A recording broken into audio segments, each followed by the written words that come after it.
Om Shanti. Project बाबा की प्रत्यक्षता। बाबार सत्य और यथार्थ परिचय। आमार संस्थार नाम प्रजापिता ब्रह्माकुमारी ईश्वरीय विश्वविद्यालय। आमार संस्थार नाम तो जेनेक दीघलिया, ठीक आमार संस्थाटो बहुत दीघलिया संस्था, बहुत डाঙर संस्था। सम्भवतः आजिर पृथ्वीत इमान डाঙर संस्था कतो नाई। भारतवर्षर चुके कोणे और पृथ्वीर प्राय प्रतिखन देशते এই সংস্থাৰ সেৱা কেন্দ্ৰ আছে, য'ত লক্ষ লক্ষ শিক্ষাৰ্থীয়ে ৰাজযোগৰ শিক্ষা গ্ৰহণ কৰি আছে। এই সংস্থাৰ বিষয়ে সৰ্বপ্ৰথম নতুন বহুত ডাঙৰ আৰু সঁচাকৈ জানিবলগীয়া কথাটো হ'ল, জনাৰ যোগ্য কথাটো হ'ল যে এই ঈশ্বৰীয় বিশ্ববিদ্যালয়ৰ শিক্ষক হ'ল স্বয়ং ভগৱান। এই ভগৱানে যে শিকায় তাৰ প্ৰমাণটো হ'ল এই বিশ্ববিদ্যালয়ৰ যিটো প্ৰথম পাঠ, মানে হ'ল যে ভগৱানে প্ৰথমে আহি নিজৰ পৰিচয় দিয়ে। তেতিয়া তেওঁ স্পষ্ট হৈ যায় যে ভগৱান কোন আৰু তেওঁৱে যে ইয়াত শিক্ষা দিয়ে। তো কথা হ'ল, আমি সকলোৱে ভগৱানক মানো, কিন্তু কোনেও হ'লে নেজানো। কাৰণ ভগৱানৰ পৰিচয়, যথাৰ্থ পৰিচয় কোনো এখন শাস্ত্ৰত নাই। সেইকাৰণে এইবাৰ ঋষিমুনিসকলক সোধা হৈছিল, আপোনালোকে সৃষ্টিকৰ্তা আৰু সৃষ্টিৰ আদি মধ্য অন্তৰ বিষয়ে আমাক জনাওক। তেখেতসকলে কৈছিল নেতি নেতি, মানে আমি সৃষ্টিকৰ্তাকো নাজানো আৰু সৃষ্টিৰ আদি মধ্য অন্তৰ জ্ঞানো আমাৰ লগত নাই। কিন্তু তেওঁলোকে কৈছিল সৃষ্টিকৰ্তা স্বয়ম্ভু হয়। যেতিয়া স্বয়ম্ভু স্বয়ং মানে নিজে আহি নিজৰ পৰিচয় দিয়ে, তেতিয়াহে তেওঁৰ শুদ্ধ পৰিচয়, যথাৰ্থ পৰিচয় সকলোৱে পাব।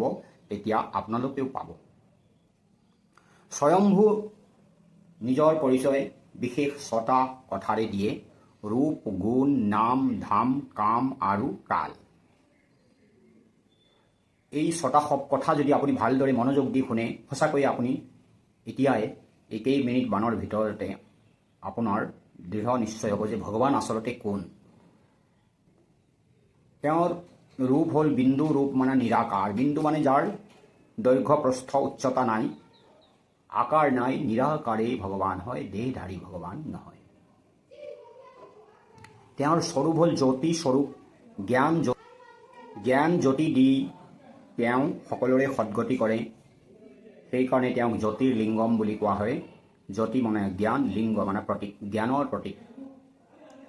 এনে গোটেই পৃথিৱীতে বহুত জ্যোতিৰ্লিংগম দেখিবলৈ পোৱা যায়, কিন্তু তাৰ ভিতৰত 12 জ্যোতিৰ্লিংগম বিশ্ববিখ্যাত: সোমনাথ, কেদাৰনাথ, বিশ্বনাথ, বৈদ্যনাথ, মল্লিকাৰ্জুন, ৰামেশ্বৰম, নাগেশ্বৰ, কৃষ্ণেশ্বৰ, ত্ৰ্যম্বকেশ্বৰ, ভীমাশংকৰ, ওমকাৰেশ্বৰ, মহাকালেশ্বৰ।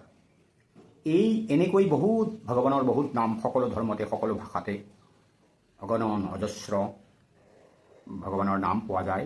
কিন্তু আচলতে ভগৱানৰ আচল নাম এটাই, সেয়া হ'ল শিৱ। আৰু তেওঁক সদা শিৱ বুলি কোৱা হয়।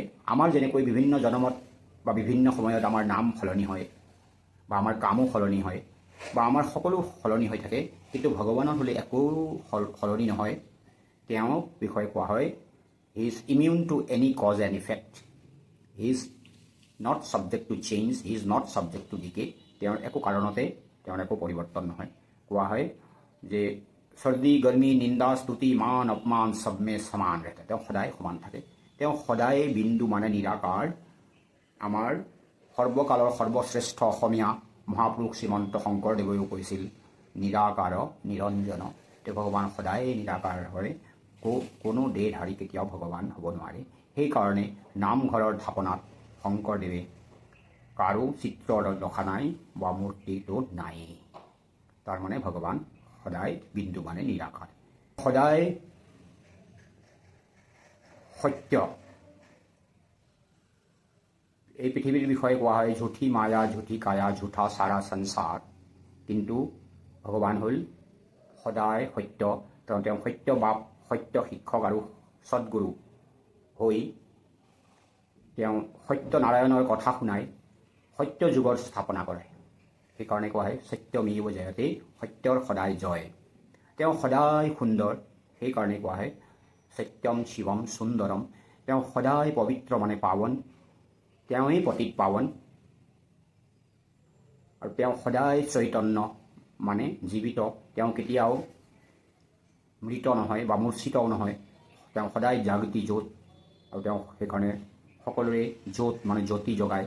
সেইকাৰণেই কোৱা হয় ভগৱান যেতিয়া আহে তেতিয়া ভাৰতত শিৱ জয়ন্তী মানে সঁচা দীপাৱলী, চবৰে দীপক জগায়। তেওঁ সদায় কল্যাণকাৰী। যেনেকৈ মানুহ আজি যিজন বন্ধু কালিলৈ তেওঁৱে শত্ৰু হৈ যায়, কিন্তু ভগৱান সুদা দোষ সদা দোষ, আৰু তেওঁ চবতকৈ দূৰত থকা নিৰ্ভয়, কাৰো লগত তেওঁৰ বৈৰিতা নাই, তাৰমানে তেওঁ সদায় কল্যাণকাৰী। আৰু তেওঁ সদায় বীজ ৰূপ মানে গুপ্ত হৈ থাকে। এনেকৈ কোৱা হয় যে সব কুছ কৰকে খুদ কো ছিপা লিয়া, ইছলিয়ে গুম নাম হে। তাৰমানে তেওঁ সদায় গুপ্ত হৈ থাকে, সত্য ত্ৰেতা দ্বাপৰ কলিযুগত তেওঁ গুপ্ত হৈ থাকে। আৰু দ্বাপৰ কলিযুগত তেওঁ ভক্তৰ মনোকামনা পূৰণ কৰে, কিন্তু তেওঁ হ'লে গুপ্ত হৈয়ে থাকে, তেওঁৰ আচল স্বৰূপ কাকো তেওঁ নেদেখুৱায়। এতিয়া স্বয়ং ভগৱান আহিছে, কিন্তু এতিয়া তেওঁ সকলো কথাৰে সকলো কামৰে কৰণ কৰাৱনহাৰ তেওঁৱেই, তথাপি তেওঁ গুপ্ত হৈ আছে, ব্ৰহ্মাৰ শৰীৰতো তেওঁ গুপ্ত হৈ আছে। সেইকাৰণেই আমি এই প্ৰজেক্ট বনাইছোঁ যে আমি সকলোকে, গোটেই পৃথিৱীতে সকলো আত্মাৰ সন্মুখত ভগৱানক প্ৰত্যক্ষ কৰিব লাগে। সকলোকে আমি সত্য আৰু যথাৰ্থ পৰিচয় তেওঁক আমি। তেওঁৰ ধাম হ'ল পৰম ধাম, শান্তিধাম, নিৰ্বাণ ধাম, মুক্তিধাম, ব্ৰহ্মলোক, পৰলোক, নিৰাকাৰী দুনিয়া, য'ত তেওঁ twinkle twinkle little star, how I wonder what you are, up above the world so high, like a diamond in the sky। তেওঁৰ কাম হ'ল, কোৱা হয় উঁচা তেৰা নাম, উঁচা তেৰা ধাম, উঁচা তেৰা কাম। তেওঁৰ কাম হ'ল তিনিটা কাম। ব্ৰহ্মাৰ দ্বাৰা স্বৰ্গৰ স্থাপনা কৰায়, বিষ্ণুৰ দ্বাৰা স্বৰ্গৰ পালনা কৰায়, আৰু শংকৰৰ দ্বাৰা নৰকৰ বিনাশ কৰায়। সেইকাৰণে তেওঁক কৰণ কৰাৱনহাৰ কল্যাণকাৰী ত্ৰিমূৰ্তি শিৱ বুলি কোৱা হয়। আৰু তেওঁৰ কাল, মহাভাৰত অথবা গীতাত ভগৱানে কৈছিল যদা যদা হি ধৰ্মস্য গ্লানিৰ্ভৱতি ভাৰত অভ্যুত্থানম অধৰ্মস্য তদাত্মানং সৃজাম্যহম। যেতিয়া ধৰ্মৰ গ্লানি হয়, অধৰ্ম, ভ্ৰষ্টাচাৰ, অনাচাৰ, হাহাকাৰ, গোটেই পৃথিৱীতে যুদ্ধ বিগ্ৰহে মানৱ জাতিক সন্ত্ৰসিত কৰে, দুখেই দুখ, দুখৰ উপৰি দুখ উপচি পৰে, সেই সময়তে ভগৱান ভাৰতলৈ আহে। সেইকাৰণেই কোৱা হয়, আমি গাওঁ, আমাৰ ৰাষ্ট্ৰীয় সংগীতত গাওঁ ভাৰত ভাগ্য বিধাতা, আৰু আমি কওঁ ভাৰতবাসীয়ে মেৰা ভাৰত মহান। পৃথিৱীৰ কোনো এখন দেশৰ মানুহে নকয় আমাৰ দেশ মহান, কিন্তু আমি হ'লে কওঁ মেৰা ভাৰত মহান। তেওঁ ৰূপত হ'ল বিন্দু, কিন্তু গুণত হ'লে সিন্ধু মানে সাগৰ। তেওঁ হ'ল জ্ঞানৰ সাগৰ, পবিত্ৰতাৰ সাগৰ, শান্তিৰ সাগৰ, প্ৰেমৰ সাগৰ, সুখৰ সাগৰ, আনন্দৰ সাগৰ, সৰ্বশক্তিবান, সৃষ্টিৰ আদি মধ্য, অন্তৰ্জ্ঞাতা, দুখৰ্তা, সুখকৰ্তা, পতিত পাৱন, মুক্তি জীৱন মুক্তিদাতা, সকলোৰে সদ্গতিদাতা। গতিকে তেওঁৰ বিষয়ে, তেওঁৰ গুণৰ বিষয়ে গাই শেষ নহ'ব। এনেকৈ কয়, সাগৰক চিয়াঁহী বনোৱা, জংঘলক কলম বনোৱা, আৰু পৃথিৱীখনকে কাগজ বনাই লিখি যোৱা, তথাপি তেওঁৰ বিষয়ে লিখি শেষ নহ'ব। এতিয়া কথা হ'ল, আমি 6টা বিশেষ কথাৰে আপোনালোকক ভগৱানৰ সত্য আৰু যথাৰ্থ পৰিচয় দিছোঁ। এই 6টা কথাৰ বিষয়ে যদি আপুনি ভাবে, আপোনাৰ বিশ্বাসো হৈ যাব যে সঁচাকৈ ভগৱান কোন, আপুনি পূৰা ভগৱানক চিনিয়ে পাই যাব, সঁচাকৈ ভগৱান কোন। এতিয়া কথা হ'ল যে আমি যে ভগৱানক জানিলোঁ, জনাৰ আগেওতো আমি ভগৱানক মানো, গোটেই পৃথিৱীৰ মানুহে ভগৱানক মানে।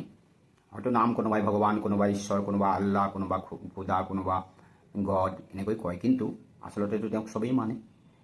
ৰাতিপুৱা উঠি ভগৱানক বা আল্লাহক মানুহে স্মৰণ কৰে, ৰাতি শুওঁতে বা যিকোনো কথা হ'ল, কিবা শুভ হ'ল অথবা অশুভ হ'ল, সকলো কথাতে ভগৱানক স্মৰণ কৰা হয়।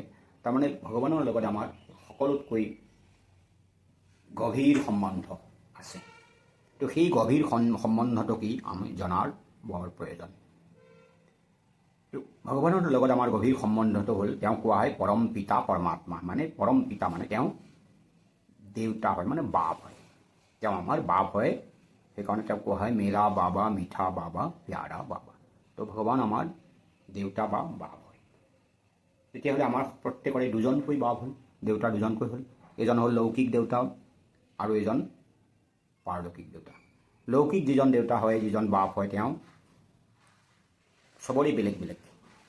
এনেকৈ একেটা পৰিয়ালতে চাব, সন্তানৰ যিজন বাপ বা সন্তানৰ যিজন দেউতা, তেওঁ মাকৰ দেউতাক নহয়, তেওঁ হ'ল তেওঁৰ পতি বা স্বামী। মাকৰ যিজন দেউতাক, তেওঁ সন্তানসকলৰ দেউতাক নহয়, তেওঁ হ'ল তেওঁলোকৰ ককাক। দেউতাকৰ যিজন দেউতাক, তেওঁ সন্তানসকলৰ দেউতাক নহয়, তেওঁ হ'ল তেওঁলোকৰ ককাক। ঠিক তেনেকৈ পতিৰ যিজন দেউতাক, তেওঁ পত্নীৰ দেউতাক নহয়, তেওঁ হ'ল শহুৰেক। আৰু দেখা যায় শহুৰেককে দেউতা বা বাবা বাবা বুলি কোৱা হয়। দেখা গৈছে যে একেটা পৰিয়ালতে সকলোৰে প্ৰতিজনৰে বেলেগ বেলেগ দেউতা বা বাপ। কিন্তু কোৱা হয় আৰু চবেই মানে যে ঈশ্বৰ হ'ল গোটেই পৃথিৱীৰ মনুষ্য আত্মাৰে দেউতা অথবা বাপ।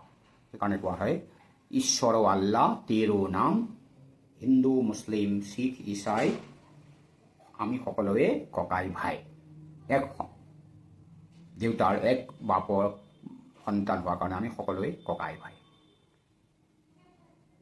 আৰু কোৱা হয়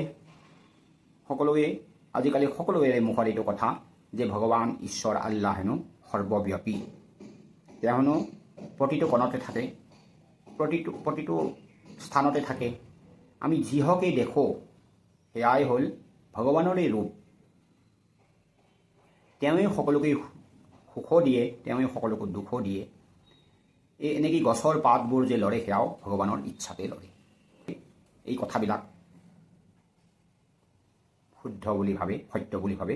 আচলতে এই সকলোবোৰ কথা অশুদ্ধ, অসত্য, মিছা। চাওক, ভগৱানটো আমাৰ পৰম পিতা মানে বাপ হয়, দেউতা হয়। তেওঁ যদি কণ কণত থাকে, প্ৰতিটো কণতে থাকে, তেতিয়া প্ৰতিটো কণেই আমাৰ দেউতা হ'ব। তো পৃথিৱীতটো কিমান কণ আছে, তেতিয়া চবেই আমাৰ দেউতা হ'ব, গোটেই পৃথিৱীখনেই আমাৰ দেউতা হৈ যাব। ইয়াৰ যিবিলাক পোক পৰুৱা, ইয়াৰ জীৱ জন্তু, ইয়াৰ গছ গছনি, নদী, সাগৰ, সকলোৱে আমাৰ দেউতা হ'ব। সেইবিলাক কথাটো শুদ্ধ হ'ব নোৱাৰে। আৰু তেতিয়া গোটেই মানৱ জাতি আমাৰ দেউতা হ'ব। তো আমিতো সকলোৱে ককাই ভাই হয়, আমিতো সকলোৱে বাপ নহয়। আমি জানো ইজনে সিজনক দেউতা বুলি কওঁ, ককাই ভাই বুলিহে কওঁ। তো কথা হ'ল, সেইকাৰণে ইংৰাজীত আছে, কোৱা হয় ইউনিভাৰ্চেল ব্ৰাদাৰহুড, ইউনিভাৰ্চেল ফাদাৰহুড বুলি ইংৰাজী একো ফ্ৰেজ থাকিব নোৱাৰে। তো ভগৱান চবতে নাথাকে। আৰু কোৱা হয় য'ত বাপ থাকে তাত পাপ হ'ব নোৱাৰে, য'ত পাপ হয় ত'ত বাপ থাকিব নোৱাৰে।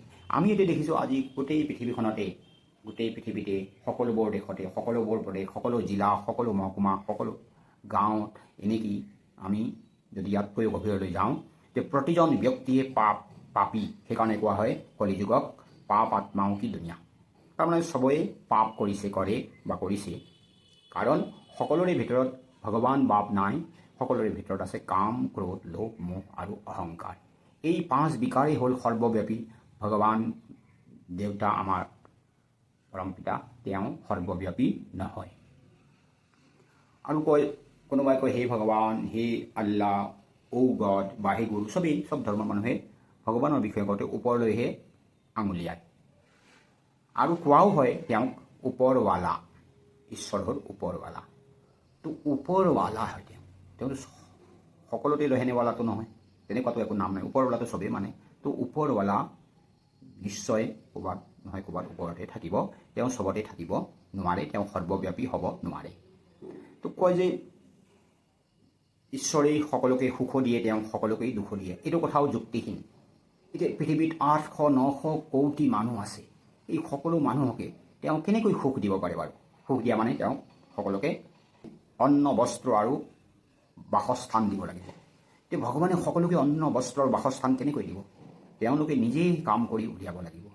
গতিকে ভগৱানে কৈছে মই কাকো সুখো নিদিওঁ, দুখটো দিয়াৰ প্ৰশ্নই নাই। তেওঁকতো কোৱা হয় দুখহৰ্তা সুখকৰ্তা বাপ, আৰু তেওঁ দুখ কেনেকৈ দিব আৰু কেলেই নিদিব?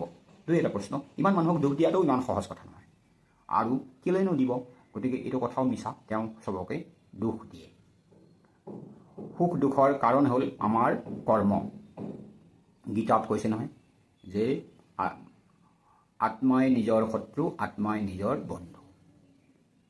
আৰু যে কয় গছৰ পাত যে লৰে সেয়াও ভগৱানৰ ইচ্ছাতেই লৰে, এয়াও মিছা কথা।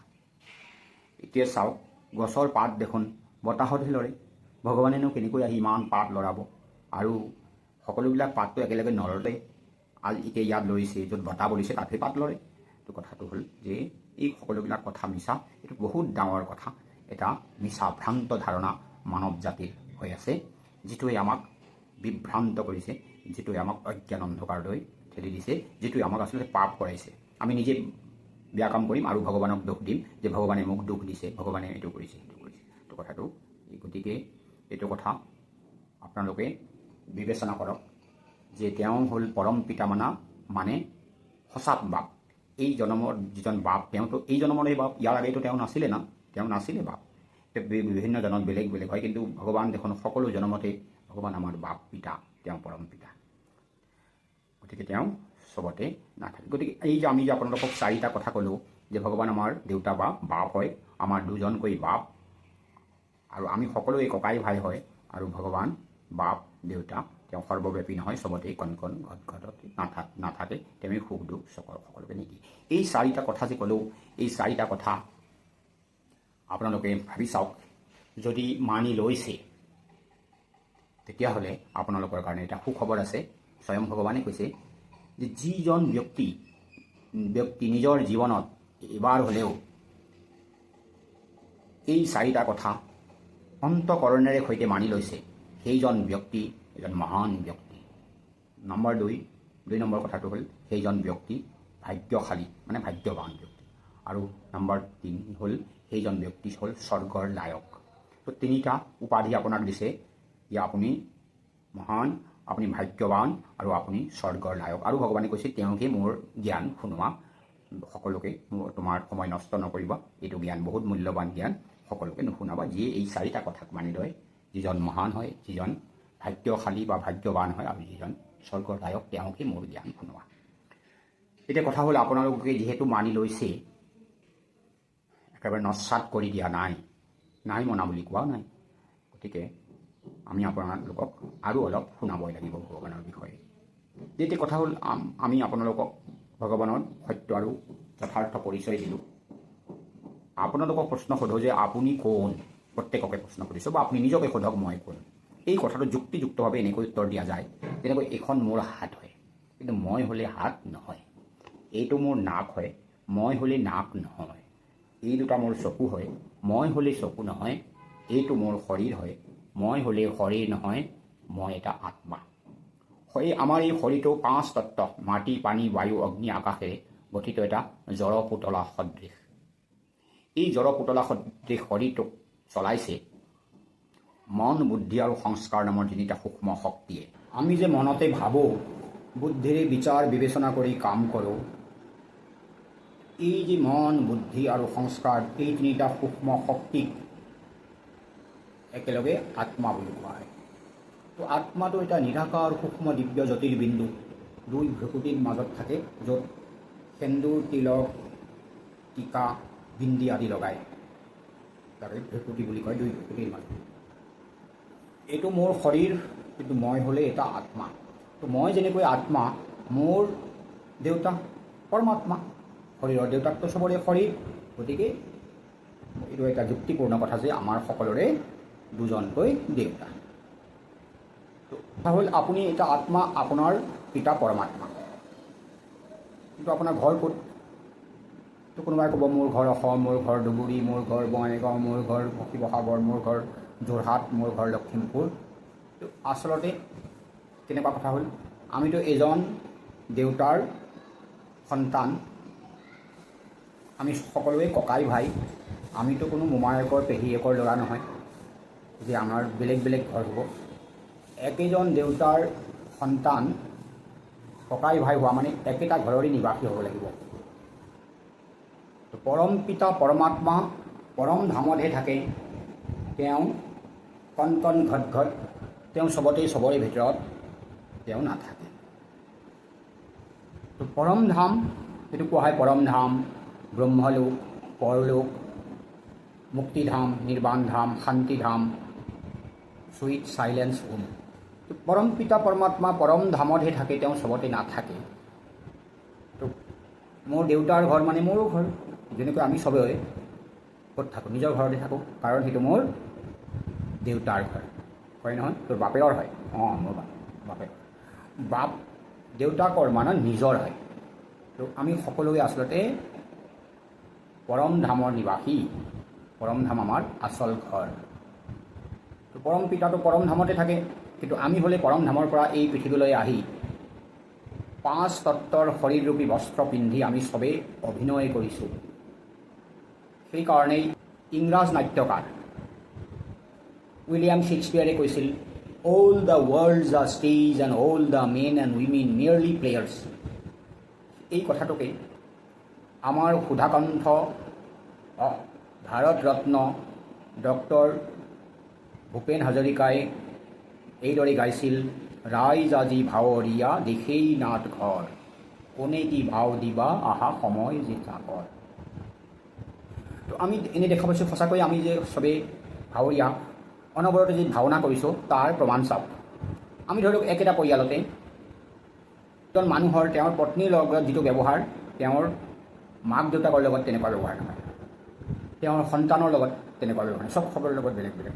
ঠিক তেনেকৈ মাকৰ তেওঁৰ পতিৰ লগত যেনেকুৱা ব্যৱহাৰ সেইটো সন্তানৰ লগত নহয়। ঠিক তেনেকুৱা কথা ভাই ভনীৰ লগত যিটো ব্যৱহাৰ হয় সেইটো মাক দেউতাকৰ লগত নহয় না, ককাক আইতাকৰ লগতো বেলেগ ব্যৱহাৰ হয়। তো প্ৰতিটো কথাতে আমি যে প্ৰতিজনৰ লগতে এক্টিংহে কৰিছোঁ, সদায় এক্টিংটো যেনেকৈ বেলেগ বেলেগ হয়, যিটো আচল কথাটো নহয় পেলাই আমি দেখুৱাওঁহে। ঠিক তেনেকুৱাকৈ দেখা গৈছে যে প্ৰতিটো কথাতে আমি এক্টিংহে কৰি আছোঁ। তো আমি চবেই অভিনেতা অভিনেত্ৰী, গতিকে যিখন নাটকত আমি অভিনয় কৰিছোঁ সেই নাটকখন জনাৰ বৰ প্ৰয়োজন। আমি যিখন নাটকত সকলোৱে অভিনয় কৰিছোঁ সেই নাটকখনৰ নাম হ'ল বিশ্ব নাটক, সৃষ্টি নাটক, সৃষ্টি চক্ৰ, স্বদৰ্শন চক্ৰ, সুদৰ্শন চক্ৰ, ভাগ্য চক্ৰ। একেটা বস্তুৰে বহুত নাম থাকে। এই সৃষ্টি চক্ৰ বা সৃষ্টি নাটকখন 5000 বছৰৰ নাটক, একো লাখ বছৰৰ নাটক নহয়। এই 5000 বছৰৰ সময়খিনিক আমি 4টা সমান ভাগত ভগালে 4টা যুগ হয়, সত্য যুগ, ত্ৰেতা যুগ, দ্বাপৰ যুগ আৰু কলি যুগ। এতিয়া আমি নিশ্চয় কলি যুগতে আছোঁ। কলি মানে ক'লা, ক'লা মানে অন্ধকাৰ, অন্ধকাৰ মানে অজ্ঞান অন্ধকাৰ। আজিৰ পৃথিৱীত বহুত মানুহে বহুত পঢ়া শুনা কৰোঁ আমি, আমাৰ সকলোৰে BA MA MBBS engineer IAS officer বহুত পঢ়া শুনা কৰি ডাঙৰ ডাঙৰ ডিগ্ৰী বা পদৰ অধিকাৰী হওঁ, কিন্তু আমি দেখোন দেখিছোঁ গোটেই পৃথিৱীখনতে আজিকালি দুখেই দুখ, গোটেই আমাৰ দেশখনতেই দুখেই দুখ, আমাৰ ৰাজ্যত, আমাৰ জিলাত, আমাৰ মহকুমা, আমাৰ থানা, আমাৰ গাঁও, আমাৰ প্ৰতিটো পৰিয়ালতে দুখেই দুখ। তো চবতে দেখা গৈছে যে চবতে কাৰো লগত মিলা প্ৰীতি নাই, হাই কাজিয়া, চবেই বেমাৰী, কাৰোবাৰ কেছ চলিছে, কাৰোবাৰ কাৰোবাৰ এক্সিডেণ্ট হৈছে, এইবিলাক যিমান ধৰণৰ কথা সকলোতে দেখা গৈছে দুখেই দুখ। আপুনি গভীৰভাৱে ভাবিলে দেখিব যে দুখেই দুখ। গতিকে এই দুখবিলাক হোৱাৰ আচল কাৰণটো হ'ল যে আমি গমেই পোৱা নাই এইবিলাক যে দুখ, আৰু আমি যে নিজেই সৃষ্টি কৰিছোঁ এই দুখবিলাক আমি গমেই পোৱা নাই, কাৰণ আমি অজ্ঞান, মানে কাৰো আজি জ্ঞান নাই। যদি জ্ঞানেই থাকিলেহেঁতেন ইমান পঢ়া শুনা কৰিও মানুহে দুৰ্নীতি কৰি আকৌ জেললৈ যায়, হয়নে? কিছুমানেতো ফাঁচি কাঠতো উঠিবলগীয়া হয় নিজৰ দুখৰ কাৰণে। তাৰ মানে আমাৰ হয়তো ডিগ্ৰী আছে, উপাধি আছে, কিন্তু আচল জ্ঞানটো নাই। তো সেইকাৰণে আমি আপোনালোকক সুধিব খুজিছোঁ যে আপোনালোক যে আপোনালোকক যদি আমি সোধোঁ আপোনালোকৰ ধৰ্ম কি, আপোনালোকে বহুত ধৰণে ক'ব। কোনোবাই ক'ব মই হিন্দু, কোনোবাই ক'ব মই মুছলিম বা ইছলাম, কোনোবাই ক'ব মই শিখ, কোনোবাই ক'ব মই খ্ৰীষ্টিয়ান, কোনোবাই ক'ব মই বৌদ্ধ, আৰু বহুত ধৰ্ম আছে। তো কথাটো হ'ল আমিতো চবেই আত্মা, এক পৰমাত্মাৰ চবেই সন্তান, একেখন ঘৰ মানে পৰম ধামৰ আমি নিবাসী। গতিকে আকৌ আমাৰ ইমান ধৰ্মবোৰ ক'ৰ পৰা আহিল? এনেকৈ ভাষাও বেলেগ, জাতি বেলেগ, দেশ বেলেগ, চব বেলেগ বেলেগ যে হৈছে, ইয়াৰ কাৰণটো আমি জানিম। তো কেনেকৈ আহিলে বাৰু? আচলতে একেটাই হ'ব লাগিছিল, চবেই একেখন দেশ, এখন এক ভাষা, এক জাতি, এক ধৰ্ম, এক মত হ'ব লাগিছিল। কিন্তু কিয় হোৱা নাই সেইটো আপুনি এতিয়া গম পাব। কিন্তু কথাটো হ'ল এই যে ইমান যে ধৰ্ম, আচলতে এই ধৰ্মবিলাকৰ হিন্দু, মুছলিম, শিখ, খ্ৰীষ্টান যিমান আমি ধৰ্ম এতিয়া নাম জানিছোঁ, এই এটাও ধৰ্ম নাছিলে। আজিৰ পৰা 5000 বছৰ আগেয়ে ভগৱান ভাৰতলৈ আহিছিল। আহি পেলাই অনেক অধৰ্মৰ বিনাশ কৰাৰ এক সত্য ধৰ্মৰ স্থাপনা কৰিছিল। সেই ধৰ্মটোৰ নাম হ'ল আদি সনাতন দেৱী দেৱতা ধৰ্ম। আদি মানে প্ৰথমে যিটো ধৰ্ম আছিলে, সনাতন মানে সেইটো সদায় থাকে, আৰু আমি সকলোৱে দেৱী দেৱতা আছিলোঁ, মানে ভাল আছিলোঁ, যাৰ পূজা হয়, পূজ্য। তো আমাৰ ধৰ্মটোৰ সকলোৰে যিটো ধৰ্ম, মানে যিটো অৰিজিনেল ধৰ্ম বুলি ক'ব পাৰি, ইংৰাজীত এনেকৈয়ে কয় অৰিজিনেল ইটাৰনেল ডেইটিজিম, মানে আদি সনাতন দেৱী দেৱতাৰ ধৰ্ম। আপুনি দেখিব যে এই যে একতা যে কেতিয়া আছিলে, অকল এখনেই দেশ আছিলে ভাৰত, এক দেশ, এক ধৰ্ম, এক জাতি, এক ভাষা, এক ৰাজ, এক মত। সেইটো কোৱা হয় সোণৰ সোণেকি চিৰিয়া। ভাৰত সোণৰ চৰাই, মানে স্বৰ্গ আছিলে। তো গতিকে আমাৰ সকলোৰে ধৰ্মটোৰ নাম আমি মনত ৰাখিব লাগিব, আদি সনাতন দেৱী। এইটো যিটো মানে একতাৰ চাব ভাৱ ভাৰতবৰ্ষত এতিয়াও আছে। আপুনি চাব পাকিস্তান এখন ইছলামী দেশ, বাংলাদেশ ইছলামী দেশ। আপুনি যাওক চাৰিওফালে কোনোবা 57খন ইছলামী দেশ আছে, আৰু ইয়াতকৈও বেছি অধিক আপোনাৰ খ্ৰীষ্টান দেশ আছে, কোনোবা বৌদ্ধ, মানে চবতে বেলেগ বেলেগ কথা। মুঠতে নিজৰ এটা ধৰ্মৰ নামত দেশ চলিছে। কিন্তু আজিও চাওক আমাৰ ভাৰতবৰ্ষখন এতিয়াও ধৰ্মনিৰপেক্ষ দেশ। ধৰ্মনিৰপেক্ষ দেশ মানে আচলতে ইয়াত মানে সকলো ধৰ্মৰে সমান অধিকাৰ আছে। আপুনি চাওক হয়নে নহয়? ঠিক আমাৰ সংবিধান নিৰ্মাতাসকলেও ওপৰতে বেছি গুৰুত্ব দিছিল যে ইয়াত সকলো সৰ্বধৰ্ম সমানতা, সকলো ধৰ্মৰে সমান অধিকাৰ ইয়াত আছে। সেইটোৱে কথা আছে। এই ভাৰতত যে একেটাই ধৰ্ম আছিলে, মানে একতা আছিলে, এতিয়াও আমি বহুত শান্তিত আছোঁ। ভাৰতবৰ্ষত যেনেকুৱা শান্তিত আছোঁ আমি, বিভিন্ন ধৰ্ম একেলগে থাকিম, মাজেতো হ'বই কাজিয়া। তথাপি এতিয়া আপুনি চাব আমাৰ ওচৰ চুবুৰীয়াত দুইফালে দুখন ইছলাম ধৰ্মীয় দেশ আছে, সৰু সৰু দেশ, তেওঁলোকৰ চাওক অৱস্থা কি, আমাৰ ভাৰতবৰ্ষৰ অৱস্থা কি। গতিকে সেইটো কথা যে আমাৰ ধৰ্মটোৰ সকলোৰে যিটো ধৰ্ম, সেইটো নাম হ'ল আদি সনাতন দেৱী দেৱতা ধৰ্ম। সত্যৰ ত্ৰেতাযুগত সেই অকল এটাই আছিল, এক ধৰ্ম, এক জাতি, এক ভাষা, এক ৰাজ, এক মত। ভাৰতবৰ্ষত সেইটোৱে স্বৰ্গ। সুখী সুখ, দুখৰ কথা নাই, দুখ অশান্তি, হাই কাজিয়া, বেমাৰ আজাৰ, হস্পিটেল, ডক্টৰ, দৰৱ, বা চুৰি ডকাইতি, পুলিচ, থানা, জেইল, কোৰ্ট, সেইবোৰ একো নাছিলে। মানে একো যেতিয়া দুখ অশান্তি নাই, তাৰ একো নাছিলে। গতিকে আমি স্বৰ্গ সুখত আছিলোঁ। দ্বাপৰ যুগত আহিলে ইব্ৰাহিম আহি পেলাই স্থাপনা কৰিলে ইছলাম ধৰ্ম। ইব্ৰাহিমে স্থাপনা কৰিলে ইছলাম ধৰ্ম, দুটা ধৰ্ম হৈ গ'ল। তাৰপিছত বুদ্ধদেৱে স্থাপনা কৰিলে বৌদ্ধ ধৰ্ম। তাৰপিছতে যীশুখ্ৰীষ্টই আহি পেলাই স্থাপনা কৰিলে খ্ৰীষ্টিয়ান ধৰ্ম। দ্বাপৰ যুগত 4টা ধৰ্ম হ'ল। গতিকে তাত যুদ্ধ বিগ্ৰহ এইবিলাক আৰম্ভ হ'ল, মানে দুখৰ আৰম্ভ হ'ল। তাৰপিছত আজি কলিযুগত মানে আজি কলিযুগৰ শেষ, এতিয়াতো শেষে কলিযুগৰ শেষত আজি প্ৰায় 4000 ধৰ্ম আছে। অনেক ধৰ্ম, অনেক দেশ, 200 দেশ আছে, অনেক ভাষা, 7199 ভাষা আছে, অনেক জাতি, অনেক মত। এতিয়া সেইকাৰণে ৰৌৰৱ নৰক, একদম কুম্ভীপাক নৰক, চাৰিওফালে চাব, চাৰিওফালৰ পৰা মানুহ এতিয়া দুখেই দুখ, সেইটো কোৱা হয়। তো আপোনালোকৰ হয়তো কোনোবাই ক'ব আহিব, কোনোবাই ক'ব নাহে, আহিব, কোনোবাই ক'ব নাহে। তো কথাটো দুইটা কথাই ভুল। এতিয়া আমি আপোনালোকক কৈছোঁ, ভগৱান আহিব নহয়, আহিলেই। আজিৰ পৰা 100 বছৰ আগেয়ে দুখনকৈ বিশ্বযুদ্ধ হৈছিল 1914 পৰা 1918 চনলৈ প্ৰথম বিশ্বযুদ্ধত লাখ লাখ মানুহ মৰিছিল। তাৰপিছতে 1939 পৰা 1945 দ্বিতীয় বিশ্বযুদ্ধত 9 কোটি মানুহ মৰিছিল। জাপানৰ হিৰোশ্বিমা আৰু নাগাচাকি চহৰ দুখন নিমিষতে এটম বোম হাইড্ৰজেন বোমেৰে উৰুৱাই দিয়া হৈছিল। সেই সময়ত হিটলাৰৰ অত্যাচাৰ, মুছলিনীৰ অত্যাচাৰ, কমিউনিষ্টসকলৰ অত্যাচাৰ, চাৰিওফালে দুখেই দুখ আছিলে। নিশ্চয় সকলোৱে আমি ভগৱানক মাতিছিলোঁ, হে ভগৱান, হে আল্লাহ, ও গড, বাঢ়ি গুৰু আহা। আৰু সেই সময়তে মানে তাৰ মাজতে 1937 চনত সিন্ধু প্ৰদেশ হায়দৰাবাদ চহৰৰ এজন হীৰা ব্যৱসায়ী লেখৰাজ কৃপালনী ওৰফে দাদা লেখৰাজ, তেখেতৰ 60 বছৰ বয়সত ভগৱানে আহি পেলাই তেওঁক বহুত সাক্ষাৎকাৰ কৰাইছিল।